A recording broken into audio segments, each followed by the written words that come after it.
Là, on va faire un petit tour maintenant que vous avez un petit peu vu le socle de ces différents mots, de ces différentes définitions et de ce qui constitue euh, bah, les conséquences d'une maladie par rapport à quelqu'un. On va aller faire un petit tour sur ces fameuses pathologies qui peuvent effectivement amener à ces troubles cognitifs, à cette déficience et à ce handicap.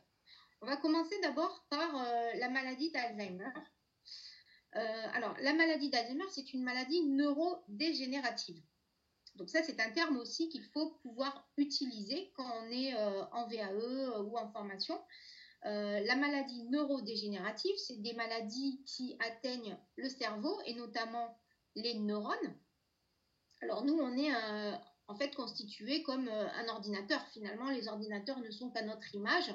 Il y a des petites cellules, des clusters, des choses comme ça. Et la mémoire vive, la mémoire morte, vous lisez des fois RAM et tout ça, c'est à notre image puisque nous sommes en fait des êtres qui avons une mémoire longue, une mémoire courte ou une mémoire dite de travail. Et donc, tout ça, c'est géré par des millions de cellules qu'on appelle des neurones. On en a des millions quand on est. C'est pour ça qu'il faut faire des apprentissages dès la naissance, dès le jeune âge, puisque ces neurones sont malléables. On peut apprendre plein de choses, l'anglais, l'espagnol, avoir développé plein de choses au niveau sensoriel, des capacités, donc il faut en profiter. Et à partir de 21 ans, on va dire, ces neurones commencent à mourir toutes seules.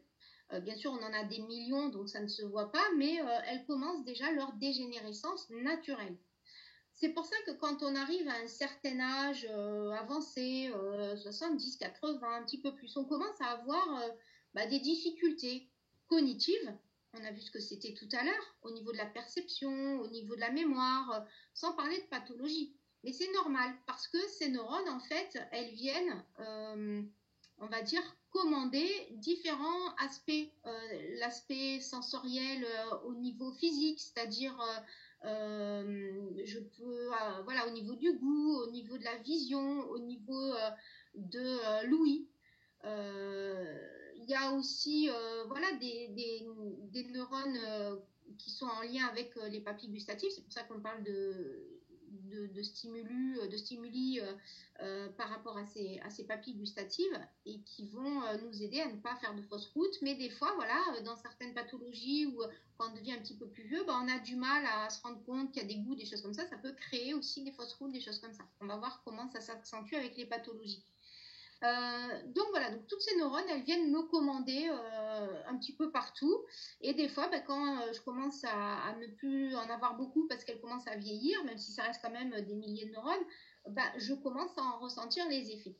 Donc imaginez si j'ai des maladies telles que donc des maladies neurodégénératives, telles que la maladie d'Alzheimer ou la maladie de Parkinson, qui viennent détruire carrément par paquet, c'est par millions ces neurones. Ça va complètement d'un coup me rendre, comment dire, du coup déficiente au niveau cognitif, au niveau peut-être même physique, notamment avec la maladie de Parkinson. Donc, ces neurones, elles sont très attaquées dans la maladie d'Alzheimer. Et c'est une maladie, en fait, où on dit qu'on a une perte de la mémoire, donc amnésie, mais aussi une perte de la parole. On parlera donc d'aphasie. On aura aussi une perte au niveau de la motricité. Et là, on parlera d'apraxie. Et puis, une perte au niveau donc, de la perception. Ça, on pourra parler d'agnosie. Donc, on appelle ça les 4 A pour définir la maladie d'Alzheimer. La maladie d'Alzheimer, en fait, c'est petit à petit que s'installe cette perte de la mémoire. On peut en général ne pas s'en rendre compte soi-même. On dit toujours que c'est l'entourage qui se rend compte que la personne a un problème. Puisque je vais commencer peut-être à ne plus me rappeler.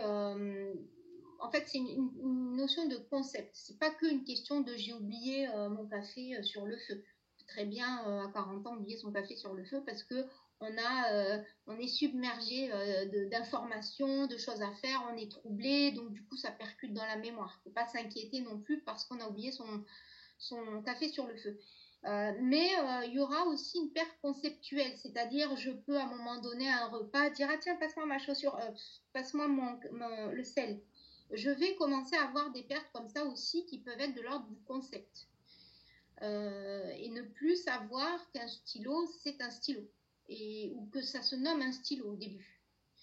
C'est pour ça que dans la maladie avancée, quand on travaille en EHPAD, on voit des personnes qui mettent un stylo dans leur culotte ou dans le café. C'est parce que, non pas qu'elles sont bêtes ou folles, il faut arrêter d'avoir cette idée-là, c'est parce que ce stylo ne veut plus rien dire dans son concept. Il ne sert plus à écrire. En fait, on ne sait plus à quoi il sert. Et donc, comme j'ai devant moi une assiette de purée et que peut-être je ne sais plus non plus à quoi elle sert, je vais le mettre dedans. C'est juste que c'est une perte de sens, une perte de repère. Et donc, c'est là où, dans le début de la maladie, on peut avoir des gestes comme ça qui sont un peu incongrus et petit à petit qui alertent un petit peu l'environnement. Je peux aussi, à un moment donné, ne plus me rappeler où je suis, dans le sens où je suis dans une pièce et tout d'un coup, je me dis, mais mince, je suis où et avoir un petit peu comme ça d'anxiété. Voilà. Alors, il y a un film qui s'appelle, il y a un film qui existe qui reprend justement ce début de maladie d'Alzheimer, voire même jusqu'à son évolution avec avec une personne assez jeune, puisque la maladie d'Alzheimer peut arriver, c'est assez rare, mais peut arriver assez tôt, 40, 50 ans. Alors je me rappelle plus du titre, c'est dommage, mais voilà, il y a un film qui existe. Et puis récemment, il y a eu aussi un film avec Anthony Hopkins, qui lui là est déjà âgé dans le film. Et là, par contre, on voit la maladie d'Alzheimer par la vision de la personne atteinte de sa pathologie, et il est très intéressant ce film parce qu'il reprend effectivement toutes ces notions, toutes ces déficiences qui se mettent en place. C'est un mélange entre des fois, alors j'avais moi-même assisté à une formation où la formatrice appelait ça les voyageurs dans le temps, puisque des fois il y a un aller-retour entre le ici et maintenant et la mémoire de la personne. Parce que la maladie d'Alzheimer, en fait, c'est si on tire un trait devant soi et qu'on a une gomme, je suis née en 1972 et on est en 2023, en fait, ma maladie d'Alzheimer, c'est je gomme 2023 petit à petit, comme ça, en allant vers le passé, et ma mémoire est en train de s'effacer. Donc c'est pour ça qu'il y a des personnes qui, des fois, vous les voyez se situer à une époque qui n'existe plus. C'est non pas encore une fois qu'elles sont folles, mais c'est que leur mémoire, leur logique à elles, les a emmenées là où leur mémoire n'est pas encore effacée. Et c'est pour ça que des fois, elles ont des allers-retours dans le temps. Et elles ont des allers-retours dans le temps comme ça, et des fois elles peuvent reprendre conscience dans le présent. Et dans ce film, effectivement, avec Anthony Hopkins, qui s'appelle The Favor, merci à ma conseillère Melvina. Donc, du coup, on a aussi cet aller-retour qui est très bien marqué. Et Melvina me disait aussi que donc, le premier film, c'était style Alice, effectivement, qui est très bien. Et là, on voit la maladie dès le départ avec une personne beaucoup plus jeune. Donc voilà, donc ça c'est la maladie d'Alzheimer.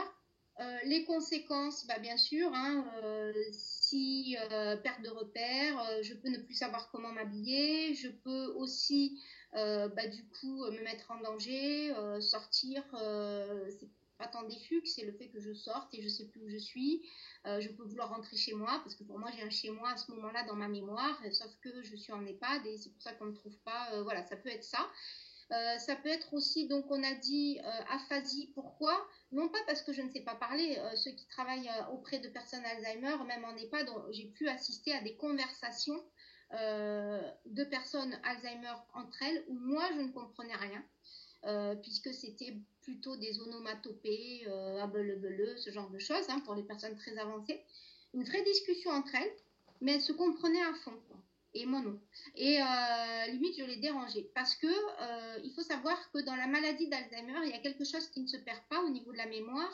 C'est une mémoire, on va dire, reptilienne qui existe. C'est celle des sensations. Donc c'est une mémoire qui se place physiquement au niveau de la nuque, là, si on regardait le cerveau comme ça, donc c'est à cet endroit-là. Et cet endroit-là, cette mémoire primitive des sensations, aucune maladie ne l'atteint. autant ma mémoire vive, ma mémoire longue va être mangée et rognée par cette dégénérescence du fait de la perte de ces cellules, donc de ces neurones, autant la mémoire primitive n'est pas, ne s'en va pas, n'est pas abîmée. Et c'est pour ça qu'on peut beaucoup jouer sur la gestuelle, le langage verbal, non verbal, enfin surtout non verbal et gestuel, avec les personnes. Alors verbal, oui, parce que c'est du respect, on met toujours des mots sur ce qu'on fait, ça permet de maintenir un lien et des acquis aussi quand même. Et le non-verbal, parce que si je souris, si je ne suis pas contente, la personne va le percevoir. Ça, elle ne l'a pas perdu. C'est pour ça que des fois, on rentre dans une unité, on est un petit peu chafouin de sa vie privée à soi, et puis tout d'un coup, là aussi je l'ai vécu, une personne qui me dit « Oh, et toi, qu'est-ce que t'as ?» alors que je lui parlais pas, c'est juste qu'elle a ressenti peut-être mon côté un peu embêté de quelque chose, et elle a cru que c'était pour elle. Voilà, donc comme quoi elles ressentent bien ça. Donc on peut beaucoup jouer sur le verbal, le non-verbal avec les personnes atteintes de maladie d'Alzheimer. Ça, elles continuent à le percevoir. Donc aphasie, non pas parce qu'elles ne parlent pas au niveau élocution, ça elles savent très bien le faire, sauf dans la maladie avancée où après il y a effectivement la personne elle se replie sur elle-même, hein, il y a moins de contact au fur et à mesure, elle perd vraiment toute notion de perception, voire même de conscience de soi-même. Ça c'est proprement à l'humain, hein, la conscience de soi. Et donc, ça se perd aussi. Et c'est pour ça qu'on voit ces personnes s'enfoncer dans quelque chose, une sorte de solitude interne comme ça, où il n'y a plus de contact réel. Mais mis à part à ces moments-là, l'aphasie, elle viendra plutôt du fait que je ne sais pas utiliser les mots. Je ne sais plus, je vous ai dit tout à l'heure que conceptuellement, on avait perdu la notion des mots, des choses. Ensuite, on a l'apraxie, donc la perte des gestes. Pourquoi? Parce que, non pas que je ne sais plus me servir de ma main parce qu'elle est paralysée ou quoi, ça on verra que c'est plutôt dans l'AVC ou le Parkinson, mais l'apraxie parce que, pareil, si on me met un stylo devant moi et que je ne sais pas à quoi il sert, peut-être que je ne vais pas l'utiliser correctement, je vais faire des gestes qui ne sont pas adéquats avec ce stylo, ou voire même je vais rester comme ça dans un état apathique, c'est-à-dire sans bouger, à plus rien faire. Donc il va falloir stimuler pour que je prenne ma fourchette, pour que je mange, voilà. Donc c'est plutôt ce genre-là, c'est plutôt je ne sais plus faire, je ne sais plus comment on s'en sert, plutôt que le côté paralysie. Donc voilà, donc ça, on a vu, on a fait un petit tour sur la maladie donc d'Alzheimer, à approfondir donc si vous le souhaitez sur comment accompagner ces personnes avec bien sûr certaines méthodes ou aussi un petit peu plus de connaissances sur ces pathologies. C'est important de connaître les pathologies à la base parce que sinon on ne peut pas accompagner correctement la personne. Si on croit qu'elle est folle parce qu'elle est atteinte de quelque chose qu'on ne connaît pas, que c'est de la folie, on n'a pas du tout compris l'accompagnement auprès de la personne. Ça va être catastrophique pour elle.